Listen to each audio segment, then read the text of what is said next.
We are back after weeks of disputes. Silas and I refusing to work together. We have come back together on the show to host with each other once again. Silas, what's up, man? It's not the same. It's just not the same without you, man. Hey, man. Same thing, man. I missed you.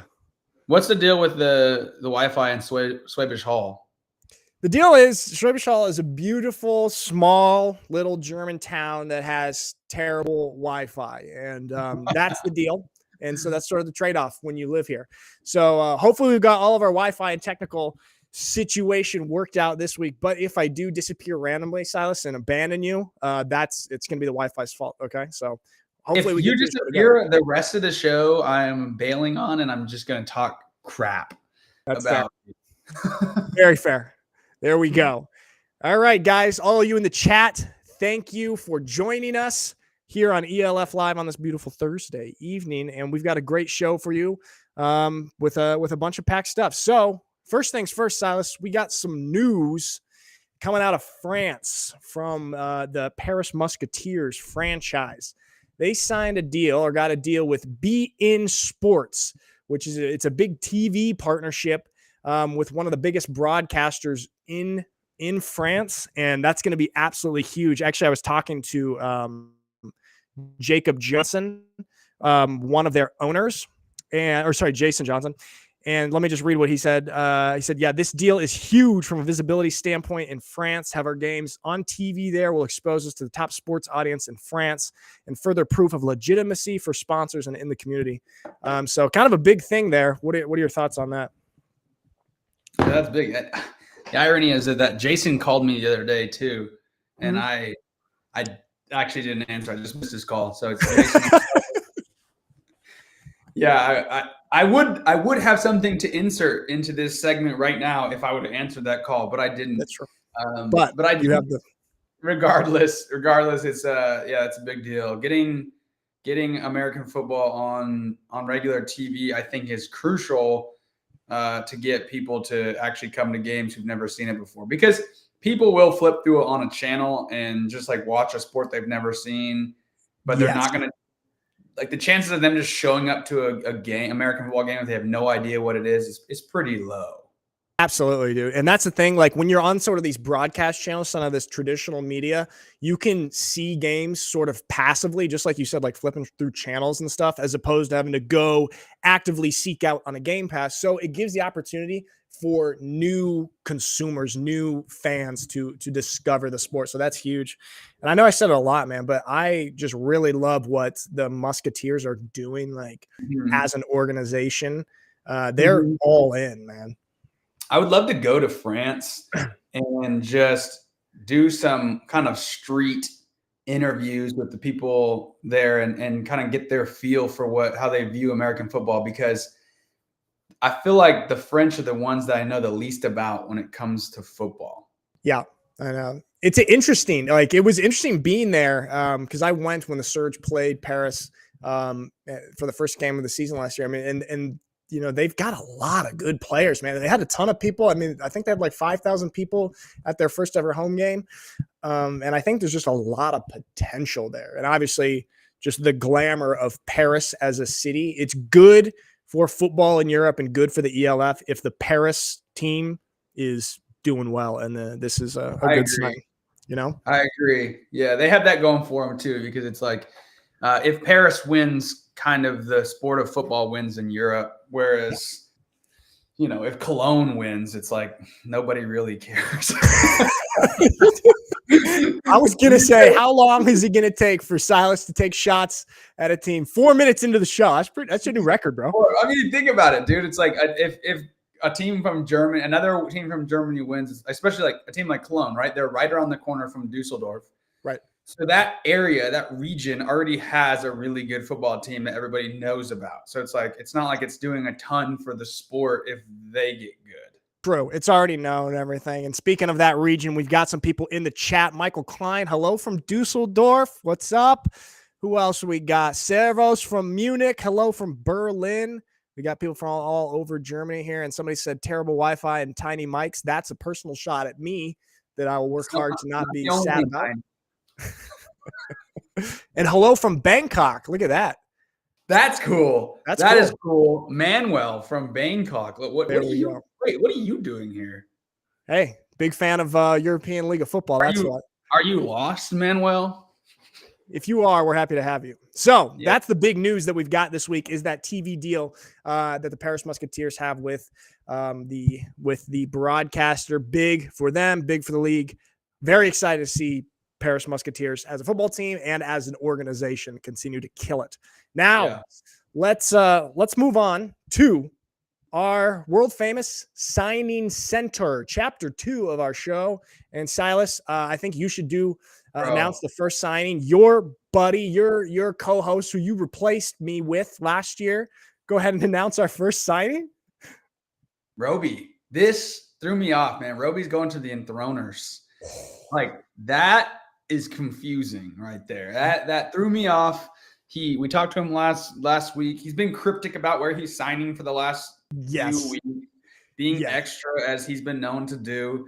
And I mean, you're talking about going from the best team in the league to one of the worst teams. That is a shocking signing to me. Yeah. I mean, I agree with you. When I saw that graphic, I thought it was a mistake at first, but I do think that it's great for the league because Roby obviously is one of the bigger names in the league, one of the kind of high profile guys, both on and off the field. And he'll bring kind of that star power to the Enthroners, which is something they definitely need. So I think he'll bring a lot on and off the field to the Enthroners. And it kind of just, adds to the goal of parity throughout the league. So I actually think congrats to the Enthroners for doing that. And I know we know Roby, he'll dive into living in Hungary and this new experience. And I think it'll be great for him and great for the Enthroners. Yeah, I think so. And I mean, Roby's gonna do Roby. He's gonna do Roby things when he goes anywhere, and so he'll really help out a lot. It's probably gonna be super helpful for them to have a seasoned vet like him. I wonder how much they're paying him. That's a good question. We should text him after this. We should find out. Yeah. Hey, I know from experience from being his teammate, he's a good negotiator and he puts his foot down. So I'm sure he got a very favorable deal. So that's our first one, our boy, Big Robes. We've talked about him a lot, so we don't need to give his stats. So you already know Roby. But the other one that's we have another big signing switching over to I'm talking about vets. Yep. Sebastian, is it Gautier? Yeah, I would say, Gautier. It's always tough, these European names for us. Yeah. But, re-signing with the Galaxy. I know he's battled injuries, but I mean, 32 years old, grew up in Sweden. He's a ELF champ with the Frankfurt Galaxy. But he's going back to the Galaxy. It's really good seasoned vet guy for Frankfurt. For sure. He's been one of the, in my opinion, one of the better European linebackers for the last few years. And it's just kind of sucked that he's battled injuries. And I think the injuries happened pretty early on because he is a legit linebacker, dude born in the States. And then grew up in Sweden, but hopefully he's healthy this year, knock on wood for Sebastian, because he's a great player and a good guy. So that's a great signing for the Frankfurt Galaxy. Chat, what do we got? What do you think? Chat, let us know what you think. What you thinking about any of these signings? Isn't he a linebacker? Says Elio. Yes, he is a linebacker. He's like an outside linebacker, rover type, basically. So you've got that. And the graphic shows safety. You're right. That's we just got an important message from our director, Maxie. He said, "My fault on the graphic." Good catch there. How do you say the name? Elio? It's a good catch. He is a linebacker. Yeah. So moving on, then we've got a big signing for the Vienna Vikings defensive lineman Maxi. And Silas, tell me how you're going to pronounce that with the HR right there. Redenci? Nah, in Austrian we don't even say the H, so it's just Radicani. Silas able to pull from his Austria stint. I forgot about that, dude. That's sweet. No, I don't know, bro. Who knows? Nobody ever knows. Yeah, but anyway, he's 25 years old. He's from Vienna. Started playing football for the Vikings age 9. It's always good when you have these guys that kind of come up through the program. And he received a scholarship from Duquesne University in 2018 and was a 2-time all-conference selection during his time there. So a guy that had U.S. experience back to the Vienna Vikings. That's pretty damn good. Yeah. Now, Silas, what we got next? Interesting change here. So my boy Chris, former Vienna Vikings quarterback, Chris Helbig, yeah, signed with the Madrid Bravos. Big signing for Madrid right there. That's a big time signing. I think I know that's their best signing that they've had so far. To pull a European vet quarterback in terms of just he's played in Europe before, and not only just played, but played for one of the better teams. Right. So he understands how to be successful in Europe. And I mean, I was kind of surprised when Vienna didn't sign him back. I don't know if that was his choice or theirs. Sorry to interrupt. I saw something that they thought he was going to retire or not. Something was a little funky there. I don't know if it was just kind of like an excuse that kind of made it a little bit smoother of them moving off him if they did. But I did see some things that people were saying that he was retiring and then he decided not to retire. So I don't know.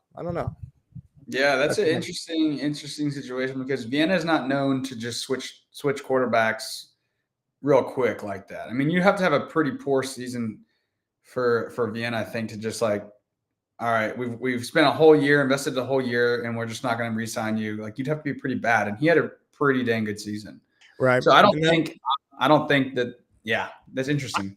I think it could be that maybe they thought. I did see. I don't know where else I saw. It could be that they thought he was retiring. Anyway, Vienna's now got Ben Holmes, who's going to be a first year European guy as their quarterback. But just what you said, dude. When Vienna gets an A that they like, they stick guys like. Sorry, Xavier, if I'm exaggerating your age, bro, but he's been there a long time, and that just goes to show that they do like to stick with their A's. Yeah, and speaking of QBs in Spain. Barcelona has found their quarterback in Levi Lewis. So 25 years old, out of Baton Rouge, Louisiana. He played at Louisiana Lafayette. And first year.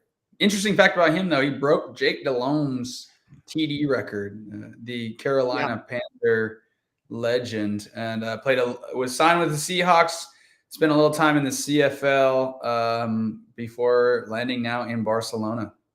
It's good for Barcelona, man, to get, a nice big signing like this because it feels like the offseason for them has been not so great, especially when you compare it to their newly formed rival, the Madrid Bravos.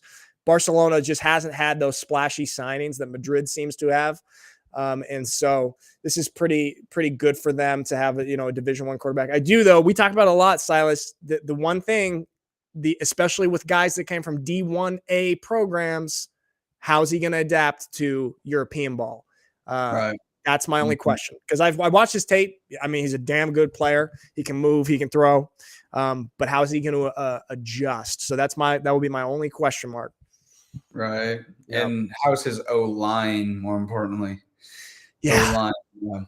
Yeah. Good point. And good news for the team I just roasted, the Cologne Centurions. They got their cornerback, DeJon Owens. DeJon Owens has re-signed, 24 years old, played at Colorado State and Stony Brook. Roby played at Stony Brook, didn't he? He played at Stone Hill. So there's a stone in there. Okay. Pretty close. Yeah, I mean, he balled out last season with the Centurions, and he's re-signing. He's sounds like he just wants to go back to Cologne. What do you? I didn't see him play a ton. What do you think about him? Man. He's very legit. He's a staple there, and it's like even he was ranked as one of the top 50 corners in his draft class, like by NFL draft scouting services. So that just goes to show like how legit he is. Those guys do a lot of due diligence on there. So for him to be ranked on that, been successful there. And it's always a good sign. Like if a team has an A and they sign him back for the next year, it's obviously a great sign, because a lot of times teams, they'll move off their A's. There's so many that you can get from the States. And for a guy to prove himself, obviously it must have been on and off the field. And they re-signed him and he's back. So that's pretty good for Cologne, who you roasted 4 minutes into the show. And then with another high caliber DB, let's go to the Rhine Fire. And we've got Tony Anderson, the safety, who has played for the Frankfurt Galaxy, one of their biggest rivals. I guess he just got sick of losing to the Rhine Fire. I was about to say that, bro.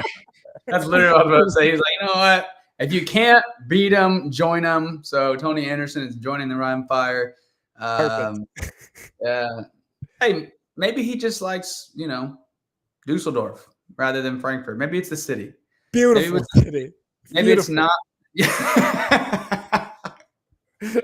No, we can't. I'm not trying to roast you, Dusseldorf. That's it's a fun area. It's a fun region. Let's see the chat's got a couple things here. The chat, you guys are a little delayed. So you see, Balu said when we were talking about Helbig, he confirmed his retirement to Football, which is like kind of this page on social media. You guys might have seen. So that's where I saw it. Yeah, he did say he was going to retire, and then he came out of retirement. So you know what that means, man? Maybe Madrid made him a crazy offer. Yeah, or he started working a job in America and was like, yo, this sucks. That would be the other option, which is very, very realistic. Yeah, that's why Roby's going to be like 45 years old. And he's going to be like, until the wheels fall off, he's got like one wheel left. Exactly. So there we go. Tony Anderson, the Rhine Fire. And then probably the biggest signing of this most recent period, made the most noise, very splashy signing, also for the Rhine Fire. Aaron Donkor, you guys probably know him if you know football in Europe at all. He has had NFL experience with the Seattle Seahawks. And is an absolutely great player. Played for the New Mexico Military Institute and Arkansas State before getting on to the Seahawks. And now he is coming back to Germany, where he's originally from, and he's joining the Rhine Fire. And we've actually got him here on the show with us today. And we are being told to stall. So we are not on the show just yet. Chat, help us out. What is going on? Aaron's coming here in a second. We also, I think he won the award for the best smug look on a graphic. Like he just looks. The annual Silas Nacita Graphic Awards. he looks like just you don't want to mess with that guy right there with that face. Either that or is he's like maybe I don't know. Caption that photo, chat. I would say. When you get asked to be on kickoff for the 400th time, gonna be on kick return. Yeah, that's a face that I made. We got more people confirming Helbig was already retired before he joined the Vikings, and he had a normal paying job. That's from Teenage Anarchy. We got someone from Japan in this chat, and they said. You read that? I think it says hello. No, I'm pretty sure it says. Nah, I'm not gonna say it because people are gonna think I'm racist. There you go. Refrain from it, man. Go ahead and bite your tongue. Protect your brand. I'm not gonna say it. It's just good. Yeah. There you go. You don't want to get clipped on that. So we're still waiting here for Aaron to get us on the interview or to come in and join the interview. But he was an IPP guy, International Pathway Program guy. And I mean, we have some questions. Like he got to come back and play in Germany for the first ever NFL game in Germany with the Seahawks, which is hopefully we get him on here because I want to ask him about that. Yeah. We got more people. Someone from Peru, Silas. Wow, dude. Peru? Where are these people? Like, I'm curious, chat. The dude from Japan, the person Maria from Peru, and the dude from Bangkok. Like, how did you guys hear about the European League of Football, and why are you here? There we go. Hey, we're happy that you're here. Yeah, worldwide, man. I love it. Bruceville, Eddie, Texas. Let's go. That's right down the street from me, Anthony Brown. There we go. Jamal. Maria's from Peru. She lives in Germany. She's in Germany. Yeah, Athlete Forum, Jamal Clay. He's got a question. Did he play with Malcolm Smith, the linebacker from the Seahawks, now owner for Barcelona? Let's see if we can remember to ask him that when he comes in. When he comes into the chat. Maxie, how are we still stalling here? It looks like we are still stalling. I have got confirmation that we are still stalling. So as we stall, yeah, go ahead, Silas. I don't think that the players know that they should probably use a computer whenever this is a PSA. There we go. PSA announcement to any players watching that you one day you'll probably be on this show. Make sure to have a laptop. Yes. There we go. Because I don't think the phones are working so well. Nope. No, they are not. So we've been told we're going to move on to our next segment, and maybe we'll come back to Aaron. And we've got a fun little segment here. Thanks to our partner, Euronics, who puts on the show. They sent me this fancy-dancy new phone, the Samsung Galaxy S24 Ultra. Silas, this thing has got a crazy screen and a crazy camera. They're very legit. You've seen those pictures where you can like zoom in on the moon? Can we talk about, okay, for the record, everybody, Silas did not get a phone. Nick got a phone.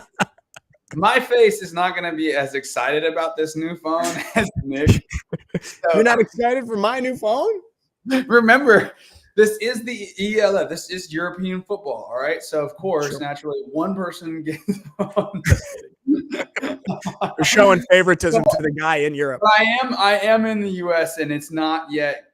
I don't think it's actually released here in the U.S. So we got it in Nick, my counterpart. He's got the phone. We're excited about it.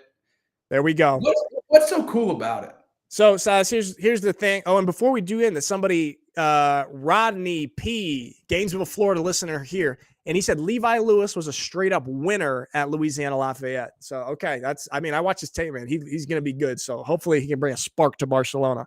So anyway, Euronics loaded up my three favorite plays from the season. Okay. And I'm going to watch it on this massive, gorgeous screen. And you guys are going to watch the plays along with me. Silas, we'll talk about these plays too. Okay. We'll critique them or we will praise them. How big is this screen, by the way? It's like, I don't know. It feels like it's 7 inches across. First play is Maleka Mbala, 97-yard fumble recovery, scoop and score for the touchdown in the semifinal. We got to give a shout out here to speed coach Corey Chapman. Maleka works with him, and to be able to get a linebacker fast enough to return a fumble 97 yards and not get caught, hey, that's pretty damn good. So we got that one first. Then Devin Burrell. This guy is an absolute maniac returning the football. Yeah, look at him go, dude. Lightning. He had two return touchdowns in this game. That's unbelievable. He's gonna be really good with the Panthers, man. I think he's gonna be really good. Yeah, he's gonna be really good with them for sure. I would love to see him get a little even more touches. Like, I know he's a DB and returner, but if they give him a couple, like 5 offensive touches a game. All right, the next one we've got Willie Patterson, return touchdown. It's like an 86-yard return touchdown right here. Look at that. Speed. Big kills. Look at that. You're watching that on your phone right now? Right here. Dang. So is it bigger than an iPhone? It's a lot bigger than the iPhone, yeah. This is very good for watching things on, and the camera is very, very good. I might take this to like a surge practice and make some videos. So those are yeah. I want to see that because Samsung has always had better cameras than iPhone, and I always remember So in 2017, when I played for Frankfurt, I did like every single vlog that I ever made on a Samsung Oh phone. yeah, I forgot they sponsored. Yeah, it was kind of cool. Like it was so nice just being able to pull out the phone and then just like film with it rather than having a big old fat camera. So convenient. So we've got this phone, and actually stay tuned to the show in the coming weeks because we are going to be giving this phone away to one of you guys, one of the viewers of the show, and we will be explaining how we'll give it away on the next few episodes of ELF Live. So stay tuned. Now, after our stall, we stalled perfectly, Silas. That was a great stall because we've got our man Aaron is here with us on the show. What's up, gentlemen? There he is. Nice to be here. There he is. Aaron, great having you, Aaron. Glad you can make it. What does your shirt say? Machen ist wie what? Was? Machen ist wie wollen, nur krasser. It was a gift.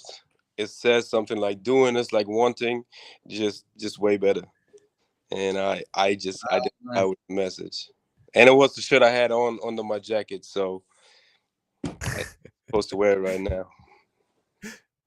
There we go, Aaron. There we go. And now you're camera ready. Great shirt for the interview. So, Aaron, first things first, man.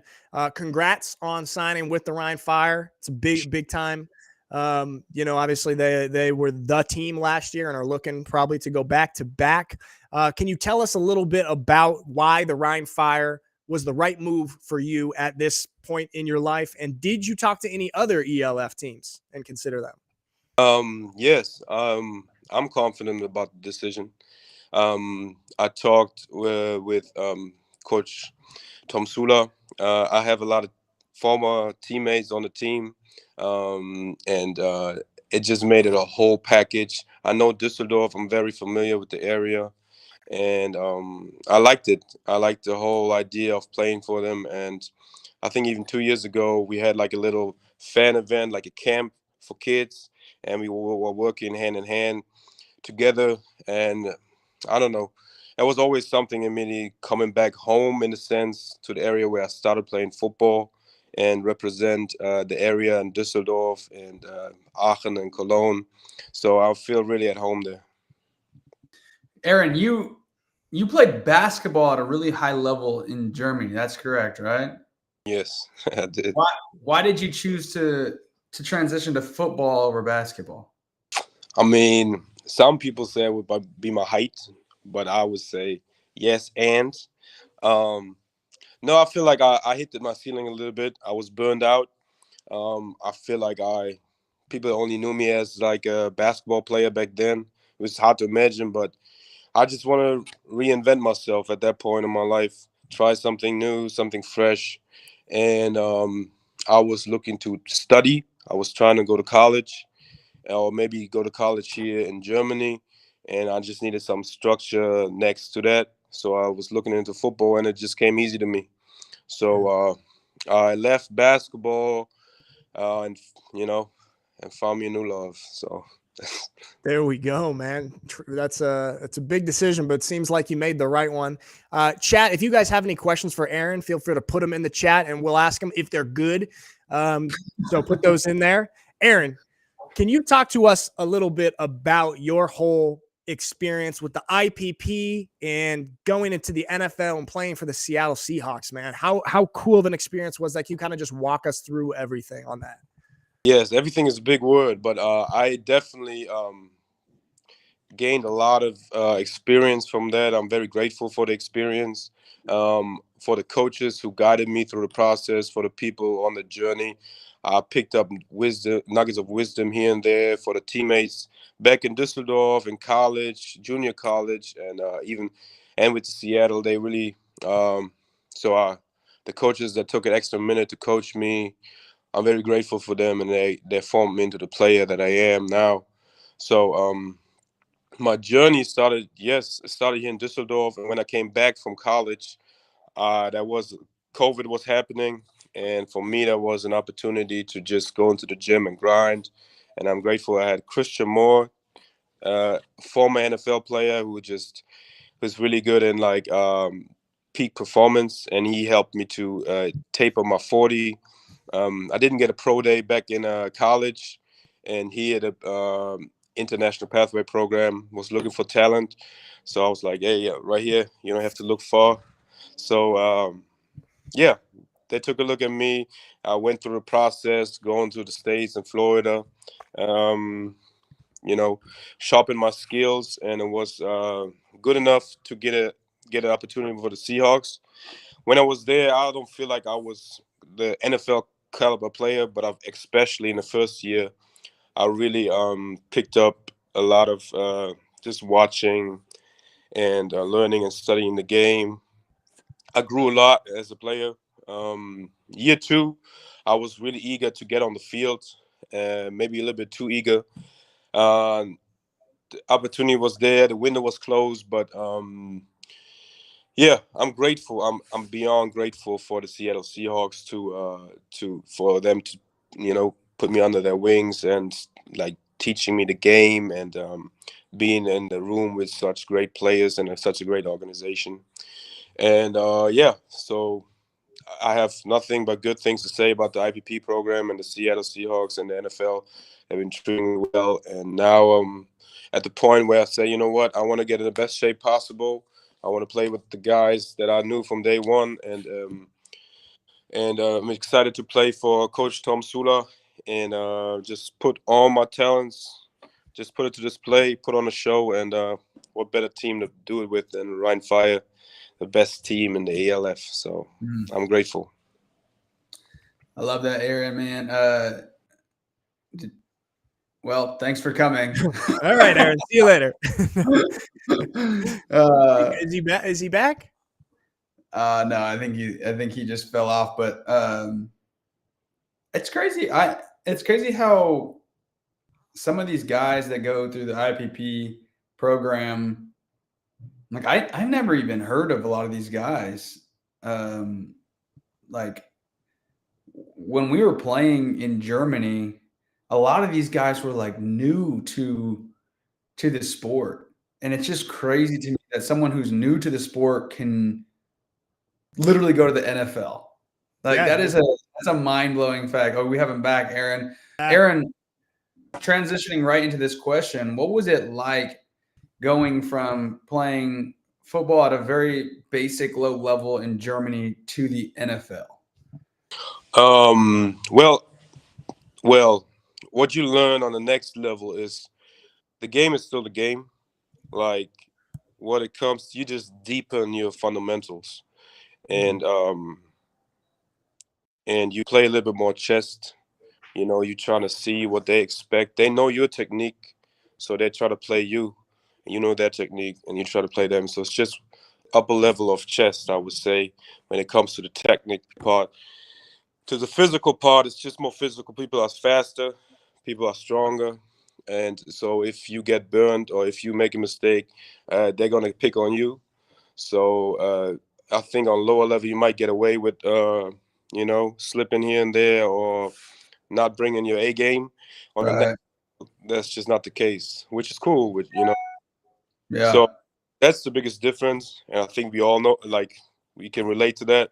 And it's fun to play against the best and just sharpen your skills and just know that if you make a mistake, you got to pay for it. So right, yeah.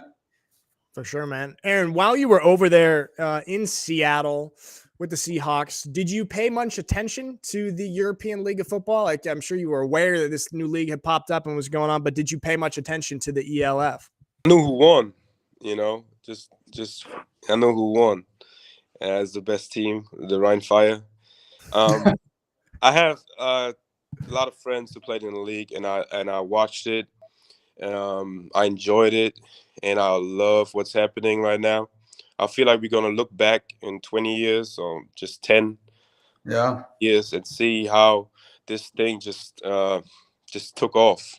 So I'm excited to be part of it, and I especially thank you guys for taking the rope in the hand and just seeing the bigger vision, seeing the bigger picture. And I'm excited for the youth that they have an opportunity to show their talent early and that the league is growing. The fans have something to come home. They don't have to travel over, to the States to see a game, but they can see it right. Yeah, they can They know the players, so I'm grateful.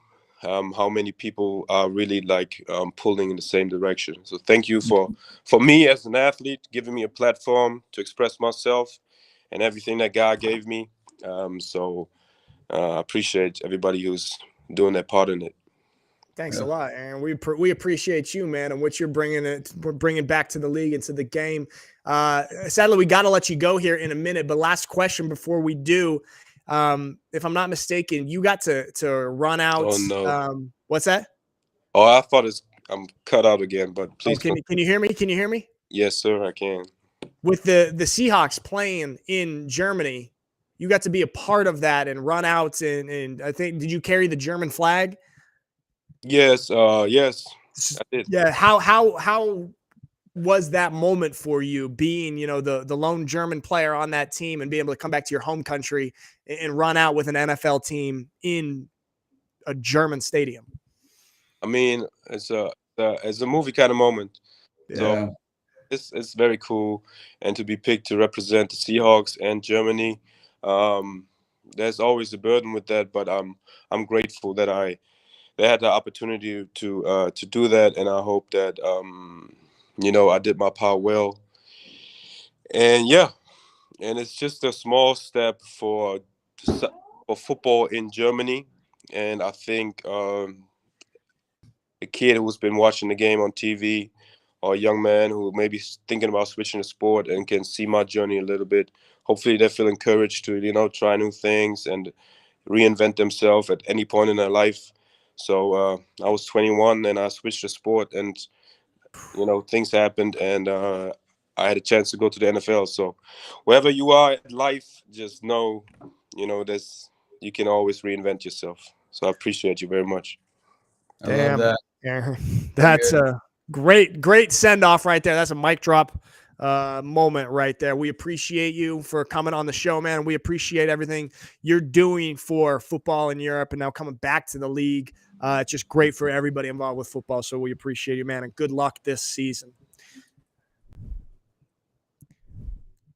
Cool guy, man. Yeah. Another humble NFL player. Yeah.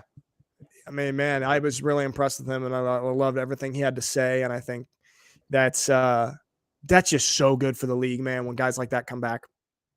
Yeah. I think I got a commercial break coming up. Yeah, I think we're going to run to a quick commercial break from our partners at Euronics, and then we've got something special when we come back. Sí, ¿vos de qué parte sos? Yo de aquí de la ciudad. Ah, mira.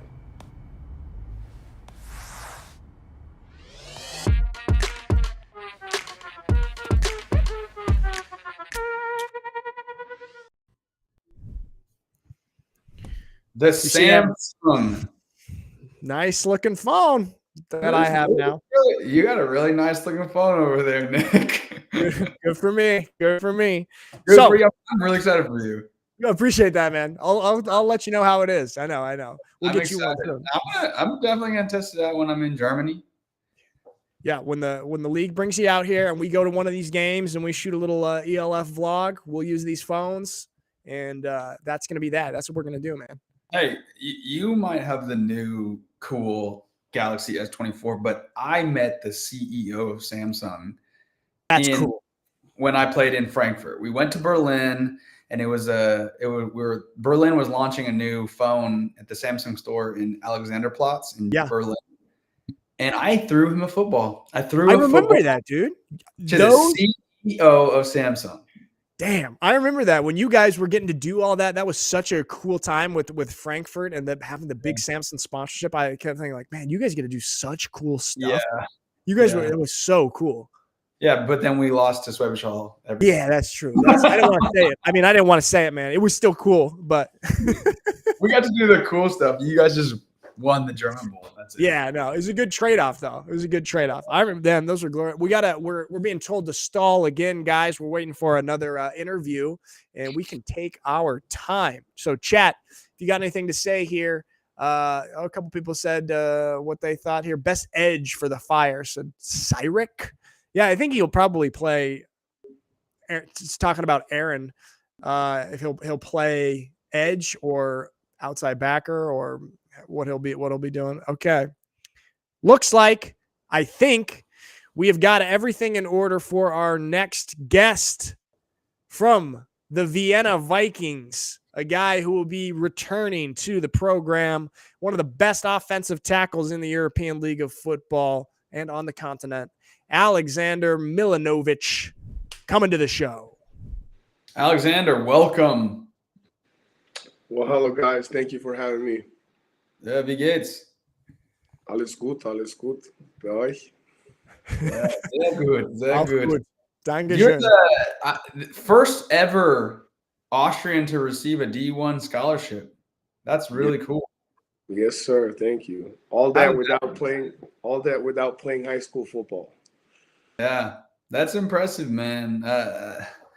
How did that happen? How did you get that scholarship? For those who are watching, getting a D1 scholarship is really hard to do.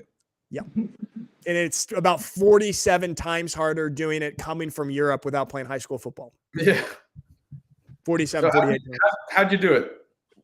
Well, there was some luck involved. There was a determined will, and most importantly, there was a great organization where you learn football really well and where you can achieve goals like that. It started, I was 16 years old, and the under-19 Austrian junior national team recruited me, and I started as a right tackle. We played in Spain, in Sevilla in 2008, European Championship, and Austria only made the 5th place, but there was an all-star team, and only by coaches back then, and I made that list as a 16-year-old between all those 19, 20-year-olds. And that's when people from the States started to contact me saying, would you be interested in playing collegiate ball? And I said, yes, absolutely, but I'm only 16 years old.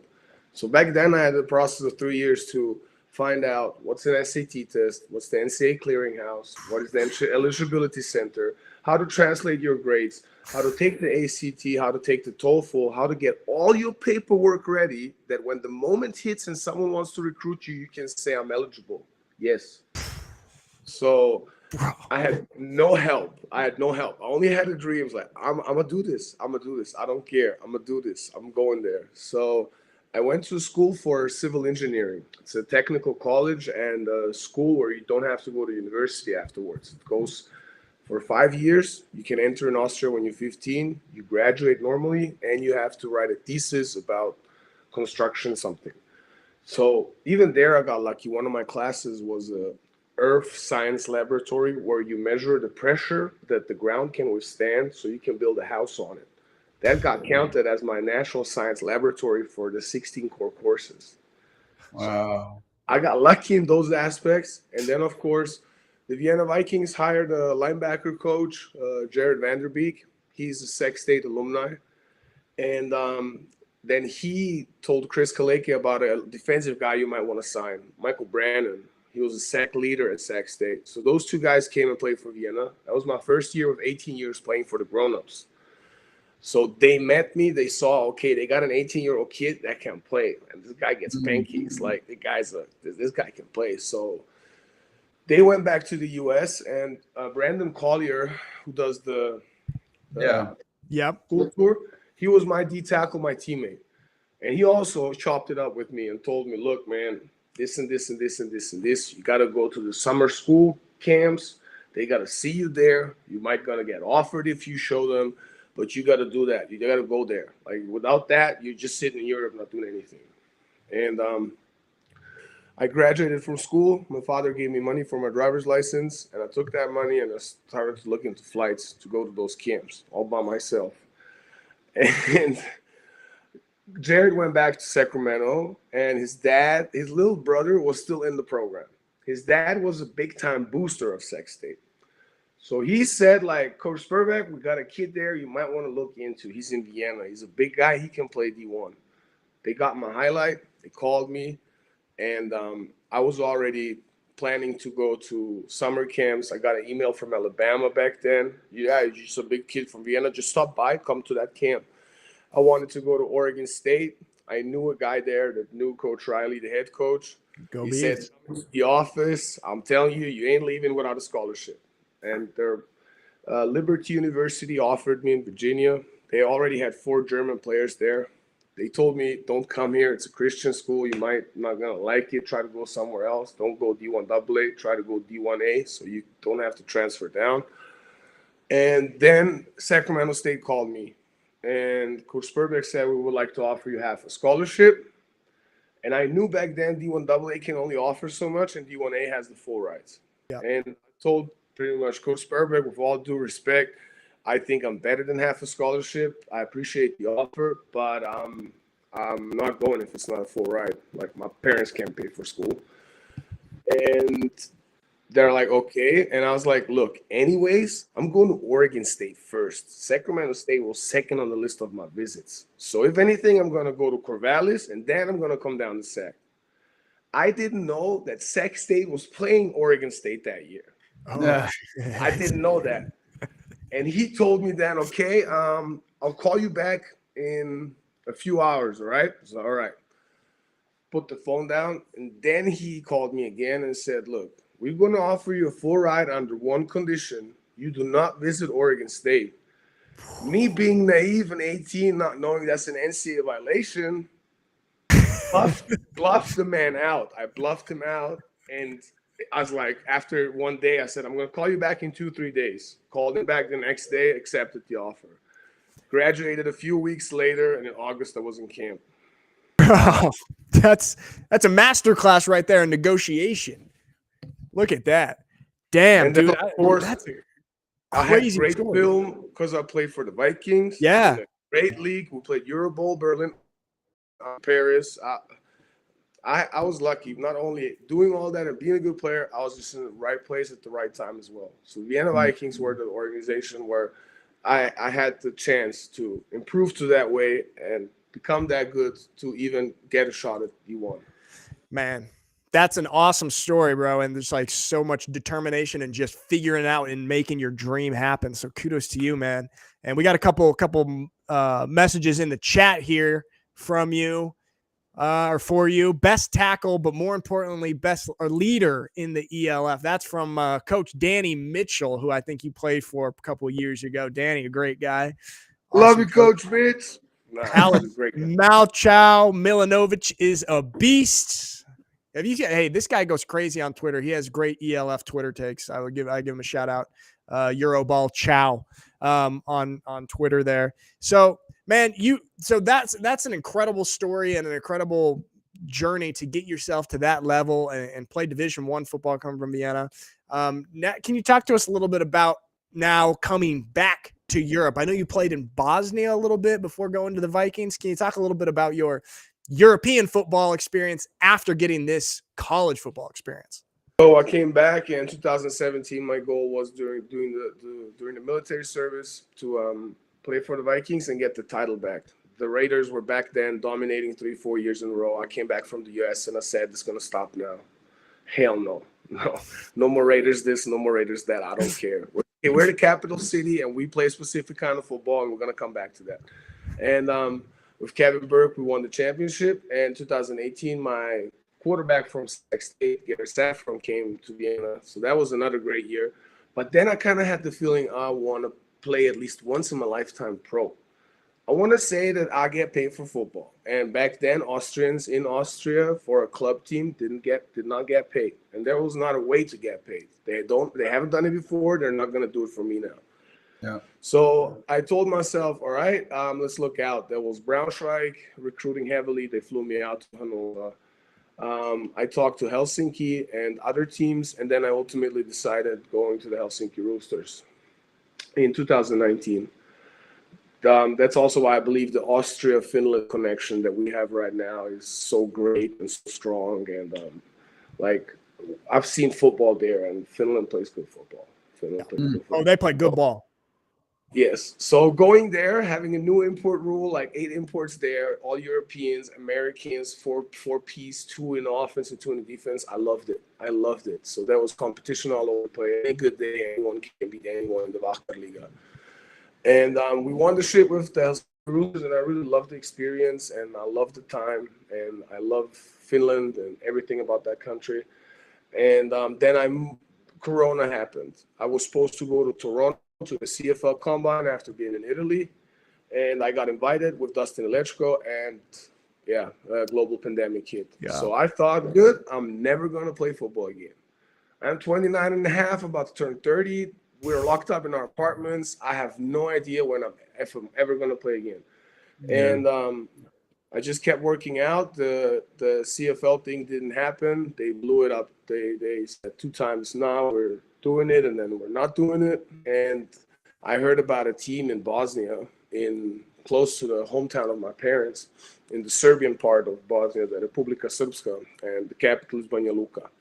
And I was like, get the hell out of here. Bosnian American football, like what? Bosnia. They had a Zoom call. Yeah, they had a Zoom call between 3 teams that play in this new league, the Bosnian Football League. And every country in Europe was in lockdown. Nobody played. Nobody. And Bosnia did. Let's go, Bosnia. I was Badass. like, I'm going there right now. I don't have anything better to do. In Vienna, everything is closed down. Over there, you got restaurants, you got gyms. You can't be out till like 10 p.m. But everything was kind of normal. Like it was like in Texas. So I was like, I'm staying here. I'm hanging out with my grandma. I'm cooking food for her. I go to practices, and then we have like every 2 weeks we had a game. And it was 8-man football. And yeah, I gotta tell you, they got big, tall people there. They play physical, not a lot of technique. But it was a funny little project on the side that I helped with. That's a great story, man. That's a great story. Hey, somebody in the chat said that you're the best trash talker in the league as well. Is that pretty accurate? You confirm or deny? I call it psychological warfare. I'm not trying to be like really insulting, going after family or something to try to get in your head. Sure. I'm more specific with specific things. At first, I read you, I see how you tick, and then I try to lure you with my psychological warfare. So once I'm in your head and I sense it, I go for it. Like I think I'm confident enough, no matter how much I piss you off and more aggressive I make you. I think my technique and my physicality and everything else is still good enough so I can back up that trash talk. Hey, but ultimately, yes, there's only one player where I didn't even try, and that was Kazim Edebali in the final game. Oh, yeah. Against. He even said, I expected you talking this whole time and this, and everyone told me you only talk. And I was like, bro, you're Kazim Edebali. I'm not pissing you off. Same like I don't piss Kyle Kitchens off. Kyle Kitchens, hey, don't do that. All love and good job, bro, on the field. And Alex, you're smart with it, man. You're tactful with your trash talking. We got some trash talking in the chat right now from Goran Zech. Milanovic can't block me. What do you have to say about that, about Gorky? First of all, Goran brate moj, I love you as always. But you want to hear a funny story about Goran and me blocking? Let's hear it. So this whole time we're in contact, how's practice, how your body doing, everything. Like we're really tight friends. And then we're about to play. And at the game day, I'm like, okay, I hope you blitz off the edge. I hope, because I know your parents are here, everyone's here. I hope. And he was still at Wroclaw, so 2 years ago, the one before. 2 years ago. Yeah, and he did blitz once. He blitzed once. And he came, and I don't know if he did a stutter stat, but I just thought to myself, get your hands on him. Get your hands on him. Don't let him juke you out or something. And I felt like he kind of froze down. And then after the game, we went to eat dinner with his family and friends and everyone. And I sat down and I was like, what's up, bro? What's up, bro? What happened in that moment, man? I wanted something. Yeah, he covers better. He covers definitely better than he can. Hey, he's a safety, man. You got to be nice to those Goran. DBs. Alexander, man, you're a hell of an interviewee, man. We could talk to you all day. Sadly, we gotta let you go here. Last question, real quick. Tell us, what can we expect from the Vienna Vikings this year, and how do you feel about the new logo? Ooh, okay, that's the last one. It's still gonna be long. Hold with me. Bear with me. What was the first question? Already forgot it. What can we expect from the Vienna Vikings this year? Are you guys gonna be a championship level team? Yeah, absolutely. As always, like, not without trying to be cocky, it's the expectation here. We already did it once. The expectation is we want to do it again. That was the expectation last year. Of course, we go 1-0 every week. We don't look out forward to the championship at the moment, but it's a set standard here. We want to win. So you can expect the most stacked roster the Vienna Vikings have shown so far in regards of talent and players, in my opinion as well, the best stacked roster. You can expect great coaching with our new OC being an Austrian guy, Coach Sommer, and all the other new coaching staff members that Chris Kaleke took care of. We're going to get a great coach team. You can expect a show. Like last year, it was quite different with always those close games. Yeah, you love close games, but they don't have to be every weekend. Like, we're going to come out with a bang. That's the goal. We come out with a bang and we make a statement there. Our conference, even though the media and others say it's not so strong, in my opinion, our conference got really well with other teams stacking up. So this is going to be a fun conference to watch with everyone. Fehervar, Prague, Wroclaw, Berlin, and now also having Zurich as an opponent. I'm very excited for that as well. And you can expect the show.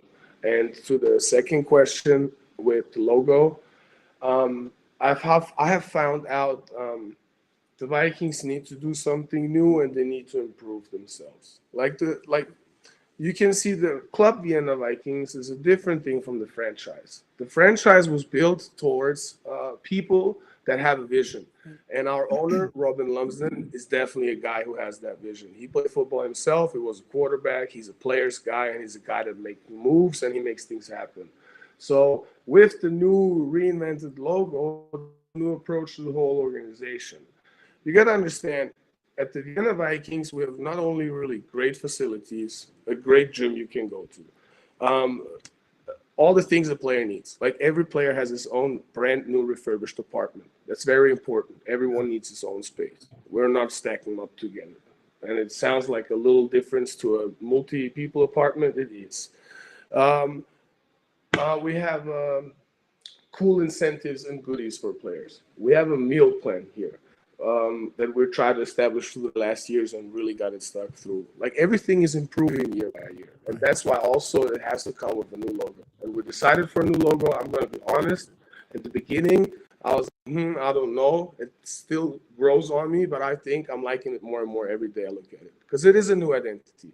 You got to be careful with them logos that you use if they're too close to other teams. There are enough teams in our league that have logos that are still very, very close to, for example, NFL teams. You bring yourself in Hell's Kitchen doing that, you know? Yeah. And for that now, there is a new brand. They're going to be, they're going to be new horns on our helmet. They're newly designed. They look badass. I approve. I definitely approve. The new unis look badass. Everything is going to come out great. The players like it so far. So, yeah, that's the whole new logo approach to reinventing the whole franchise itself. And it's a great place to be here. And I love this organization, the city, and of course the players do as well. Well, I'm sold on Vienna. I guess go play there. Hey man, you are the best spokesperson for a team I've ever seen. I agree. Yeah, you got to go after you're done playing, man. You got to go into marketing. Yeah. Okay. Alexander, thank you so much, man, for joining us on the show. One of my many talent things. Oh, we're losing him a little bit. Get going. Yeah, I see. There it is. All right. Thank you for having me, guys. Thank you for having me. Yeah. Thanks for being here. Appreciate Thanks so much, brother. Great stuff. Good luck this year. Guy's hilarious. Dang, man. That's He did such a good job selling the organization. That's cool. Vienna, you guys are lucky to have a guy like that just gassing up the organization on all levels. I mean, we know Vienna is a great organization and one of the best teams in Europe for a long time, but when you got a guy inside the organization talking about it like that, and not just saying the words, but you could tell he's passionate about it. That really impressed me. Yeah, he convinced me, man. He made me be like, oh, man, I missed out not playing in Vienna. All the stuff he was talking about, and I love. He brings a nice passion for the league. You know, like I love that how he talked about coming back and hearing about the Swarco or the Innsbruck Raiders being the top dogs, and he just said, "Nah, I'm going to change that." And I love that he's committed to the Vikings. That's not a guy who's going to leave anytime soon. No, man, that was pretty legit, and he put on a show there for that interview for us. And I liked his answer too, even about the logo. I think he handled that very well. It's very good. Yeah, very honest. All right, let's do hot or not. Yeah, actually, we got to push that because Maxie, what do you want us to go hot or not? Or you want to go right into the next one? See this chat? You guys are seeing a little bit of the behind the scenes, right in front of the scenes. We're gonna go right into the next interview. So we just interviewed a Vienna Vikings player, and now we've got a guy from a team that hates the Vienna Vikings, the Raiders of Tirol. A guy that many of you will know the name of, legendary football player here in the European football world, the one and only Sandro Platzgummer. Finally. We got him. What's up? Thanks. Sandro, welcome to the show, man. Really happy to have you on here. First of all, did you see any of Alexander's interview just there? Could you see any of that? Yeah, I saw most of it. I gotta say, I mean, I don't hate the Vikings. I have a lot of level of respect for them, you know. Okay. I always loved playing against them not because I hated them, but because you know, they're just the best team to play, you know. So it was always like that. Even back then, like I think you said, was Maxi Radetsny? He wasn't on the thing, right? But I think that's how you pronounce his name, Radetsny, because I played him in the youth, and he always destroyed every inside run that we had. So really? Wow. I just want to let you know, yeah. There we go. And there's how we have the pronunciation, bro. Yeah, that's the thing. Like I love that Vikings Raiders rivalry that you guys have. I mean, that's one of the coolest ones in Europe.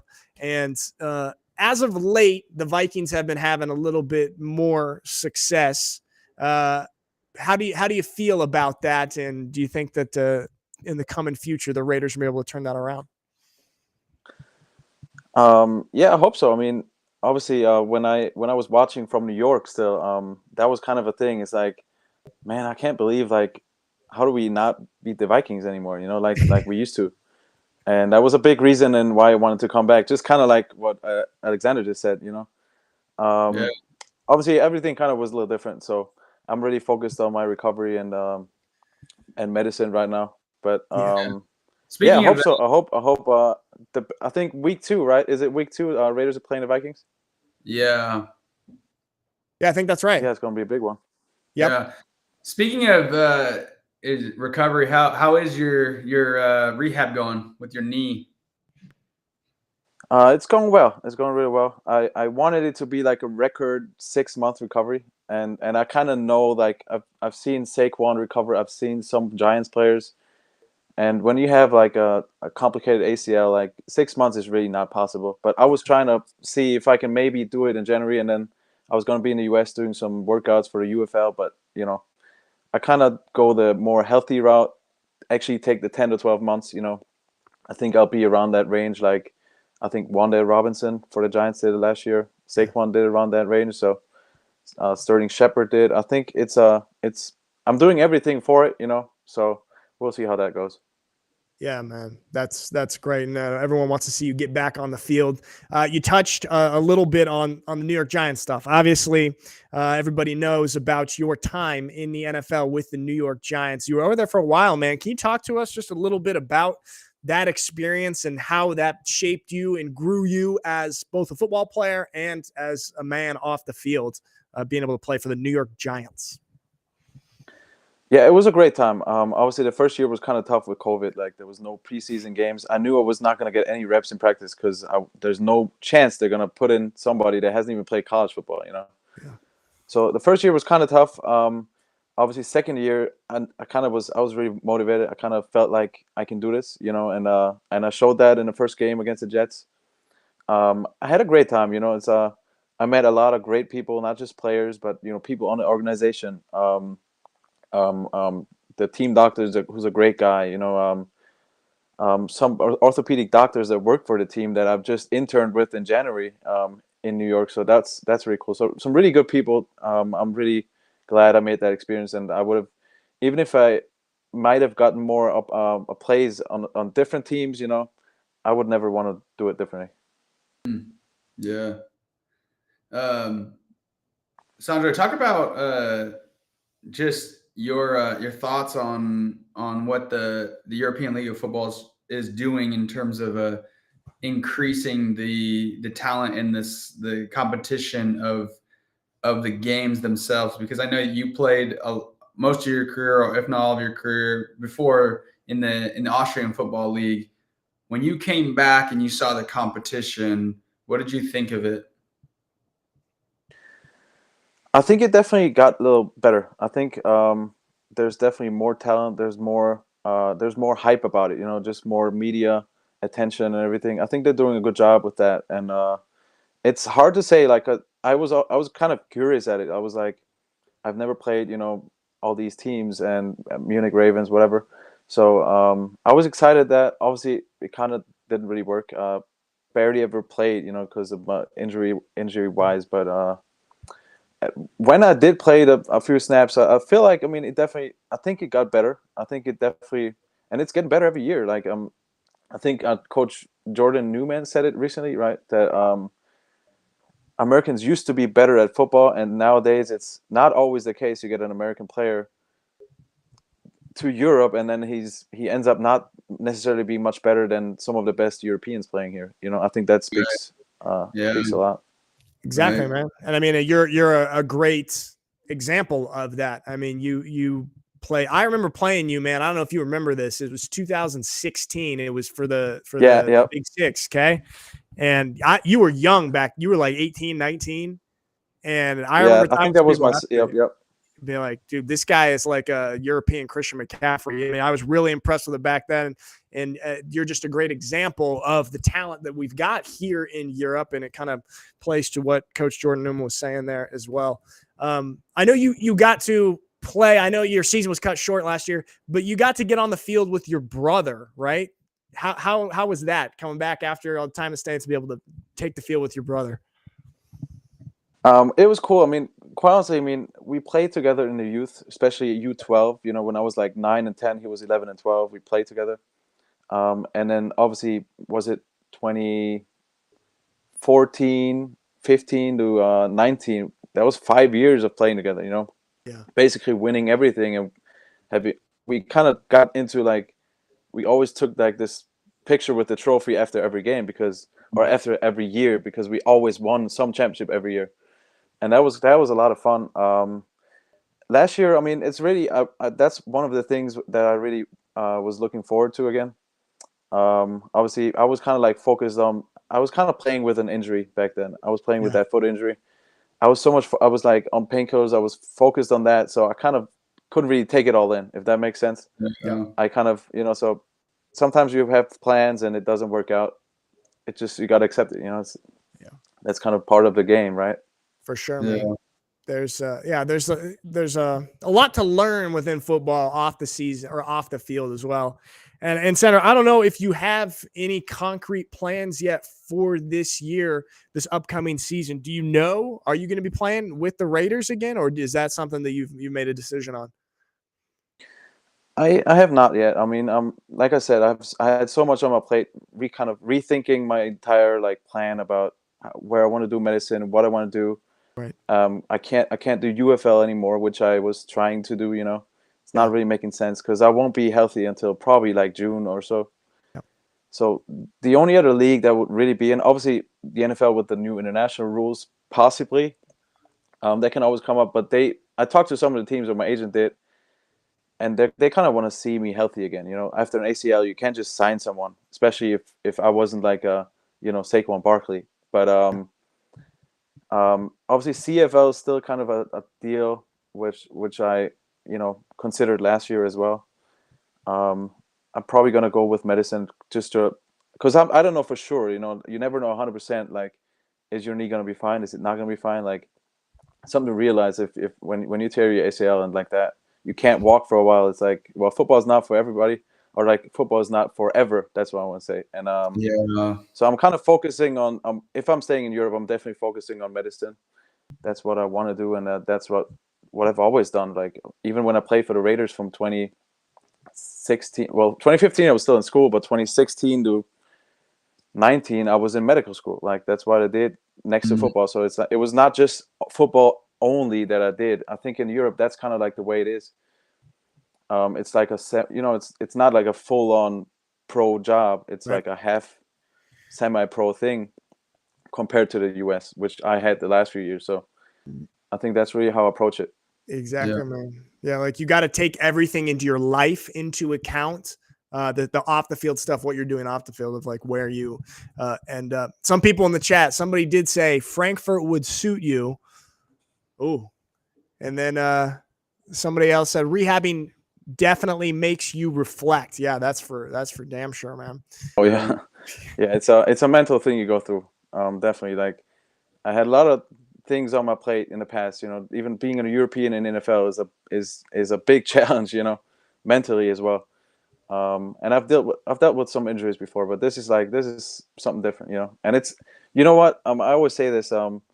Maybe it's something that I needed to go through, because that's the people I want to treat in the future as an orthopedic doctor is patients just like myself right now. It's like, and the only way you can do it is like, how many doctors are out there that actually had an ACL to recover from and go back to professional sports? Like, I think if you can do that and kind of experience it, that's the best way to kind of be able to treat people in the future. So I think in a way you always got to see the positives, right?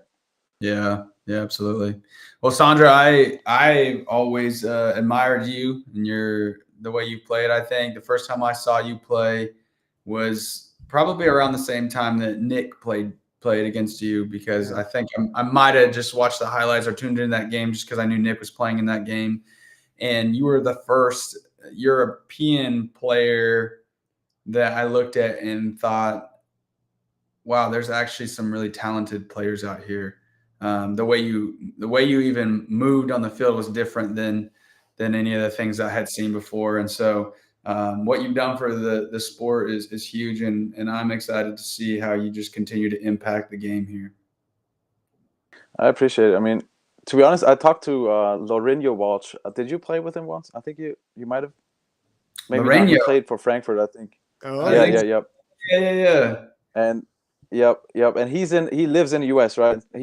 Sometimes he would like fly to New York, and he would kind of come to my apartment, and like we would hang out, or we would just walk like the park or something. And he would ask me this, and I was like, because he asked me like, how did you, like, the moves you do is like, it's different for some people. And I truly believe that it's from watching all those highlights I've always watched. Like, I used to watch Christian McCaffrey like every night before I went to sleep when I was like, I don't know, when I was young, and not just him. Before him, there was Adrian Peterson, there was Tavon Austin. Everybody knows his tape. So I kind of always watched that growing up. Like, and people notice in the U19 national team, like, ask anybody in the national team camps, like when everybody kind of went to sleep and everyone's like on their phone texting somebody, I was like watching highlights the whole time. And maybe that's something that I picked up, because we always had great players. We had great running backs on the Raiders with Andy Hofbauer and Florian Grind before me, and we had some great Americans. But I think watching the YouTube clips or watching all those kind of runs from people like growing up and then kind of doing it yourself, like that's kind of how I feel like that's kind of affected me. You know what I mean? Yeah, absolutely. Does that make sense? Yeah. And by the way, I want to give a shout out to Nelf's. I think is it on Netflix, or was it was some kind of streaming service? It's on Amazon Prime. Amazon Prime, right? Because I watched it when I was in New York. Yeah. I watched it. Yep.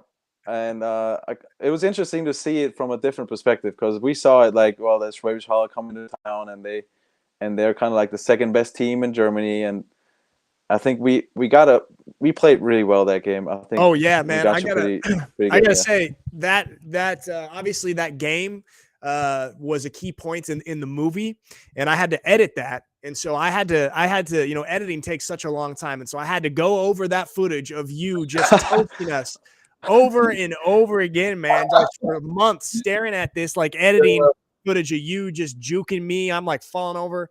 And so it's really ingrained in my mind. So on one hand, I'm very mad at you, but on another hand, I'm very happy because it turned out to be an important that's funny. movie. But bro, that's for real ingrained in my mind. That game, I'll never forget that, man. And that was the first time I saw you play. I appreciate it. It's just awesome to see what you've done since then and what you've gone on to accomplish. And just super excited for what you continue to do, man, both in the football world and in the medicine world, or perhaps even a combination, man. I know the European League of Football is just, thrilled to have you involved. So I know everyone hopes that, where you'll end up back at an ELF team, or if not, at another even higher level football, man. So we're all rooting for you. I appreciate it. And I got to say too about Silas. I mean, I watched that Italian Bowl. You know what I'm talking about. And I remember that spin move you had at the end. I kind of like, I was watching. I was like, I gotta try to put that in my game, because I wasn't. Spin moves is what I do when I'm like in the zone, like when I'm in the game for a while. I'm like, just, you need to get like a couple carries to kind of get going. That's when I start my spin moves. I don't just do it like out of the get-go. Like I never did. I don't think I ever had a spin move in the NFL, like playing in a game. In practice, yes, but like, you know what I mean? And that was, I still remember that play. That was pretty nice. I appreciate that. Yeah, man. For me, it was more like if you accidentally hit B on the controller a lot. That's what it looks like. But it's almost like that's what you say, but maybe it's more like a street football. How do you call that? Game breaker or something like that. Yeah. That's great. You two guys are just like nightmares for guys like me, defensive guys. I for sure have a few spin moves on Nick. For sure. Honestly, this room right now is giving me PTSD because both of you guys have done terrible things to me on the football field. Do you feel triggered right now? Do you feel triggered? I'm pretty triggered. Chat, back me up here. Give me some. I'm triggered. Yeah, you guys both are imprinted in my mind. That's why I'm retired now, so that doesn't happen to me anymore. Sandro, is great having you here. I know it took us like 7 months to get you on here. I'm glad that was crazy. Yeah. Yeah. How many weeks? I think it was just Nauf, like, because he wasn't up here, right? Just the technique. Just took a long time. We just had technical problems every week. Yeah, I don't know. It was Nick's fault. It's on me, guys. It's on me. Blame it on the defensive guy. Always. Sandro, thank you so much, brother. Keep us updated on everything that you're doing. Good luck with the rest of your rehab and whatever you are doing on the football field. Good luck, and thanks for coming on the show, brother. I appreciate it. All the best. Yeah, all the best, Sandro. I forgot about that. I forgot that both of us just man. All your ankles all the time. Who is putting together these lineups for these shows that are just offensive to me in my past football history, bro? Just smiley face from Maxie, the director. Maxie, I need some defensive people who have never, assaulted me on the football fields and made me look stupid. Maybe next week. I'm trying to think about who's the person who just like I would hate to talk to, who would make me feel really bad. Is there any defensive player that just obliterated you on a play? You never really got obliterated like that. You were too shifty. Yeah. Chat, what do you guys think? Who do you think the defensive player that just wreaked havoc on my life the most? I feel like this last year it was everybody. Our director Max said Zach Blair. I never played against him. I can't. I don't think so. Okay, someone's giving me some support. Tino, thank you so much. Said, look at your rings now if everything's fine. All right, all right. I feel better now. Thank you, Tino. What rings? They're over there. They're around the corner. I'll wear them at the next show. Hey, next show I'm blinged out. Hey, speaking of rings, this is a specific shout out to the Danube Dragons. I never got my ring from the Austrian Bowl 2022. Whoa. I guess I didn't get it because I was only on the team for like 3 minutes, but I never got a ring. So I think we gotta Danube. You got to send Silas the ring. He'll wear it on the show. Okay, we'll wear all our rings on the show next week. I'm coming to Vienna this year to get my ring, and that's a shout out to Alex Turi, who actually got into Stanford. He's going to be going to Stanford. That's legit, man.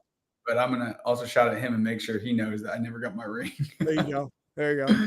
Get that ring, bro. You need that. Good stuff, man. That was good. That's good. Good show. Everything went pretty smoothly. We didn't have a chaotic internet situation this week. Yeah, dude. At least like at this point, like just getting you and I both on the show is like a W. It's a miracle, man. If we're both on here and the internet's working, that's it. That's all I need. It's a good one, man. All right, chat. Thank you guys for hanging out with us, for talking ELF football with us. Silas, always a pleasure, man. Always a pleasure. Looking forward to next week.